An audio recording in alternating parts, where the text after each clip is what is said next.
Saskatchewan continues to lead the country in rate of cases of COVID-19, and today the Premier announced a number of measures intended to protect the healthcare system, but fell short of widespread restrictions that many experts are calling for. Sarah Galashan joins me now with the details. Sarah.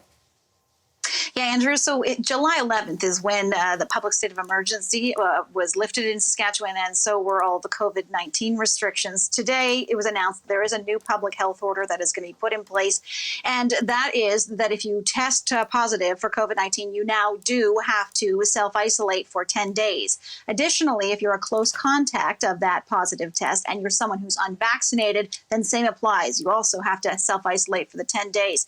If you're vaccinated, you only need to self-monitor for those 10 days.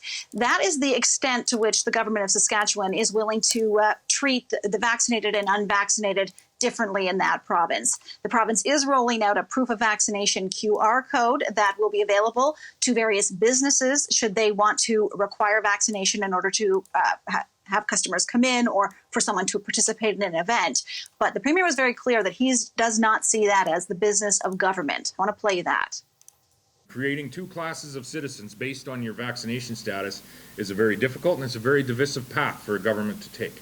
So in Saskatchewan, it will remain a choice. But you need to also fully understand the serious potential consequences for yourself and for our health system if you choose not to be vaccinated. So as far as protecting that health system goes, frontline health care workers already were, and now this is going to apply to all employees of the Saskatchewan Health Authority. They're going to be required to be vaccinated or to regularly show a negative test.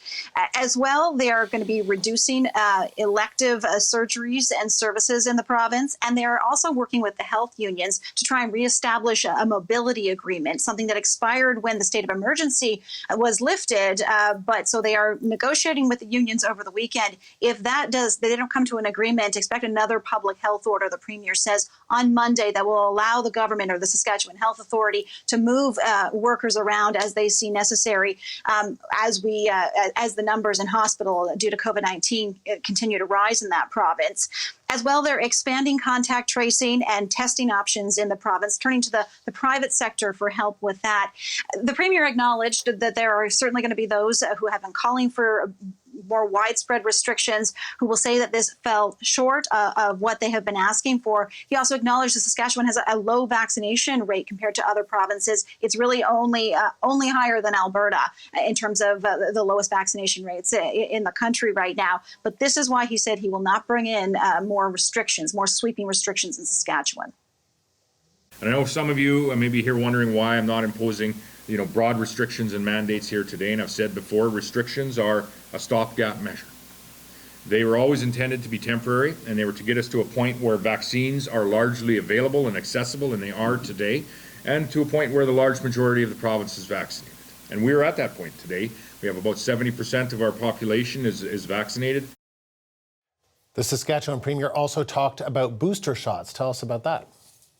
Yeah, right. So he said that this week they are offering the third doses to those in the province who are immunocompromised or the elderly who might need a third dose in order to deal with the fourth wave that we're seeing here. He said also that in the coming weeks, they are going to be looking at and considering the possibility of booster shots for the other members of the population who are interested in receiving an additional boost of immunity. But the rules for that and who will be eligible for that's going to be coming out in the coming weeks.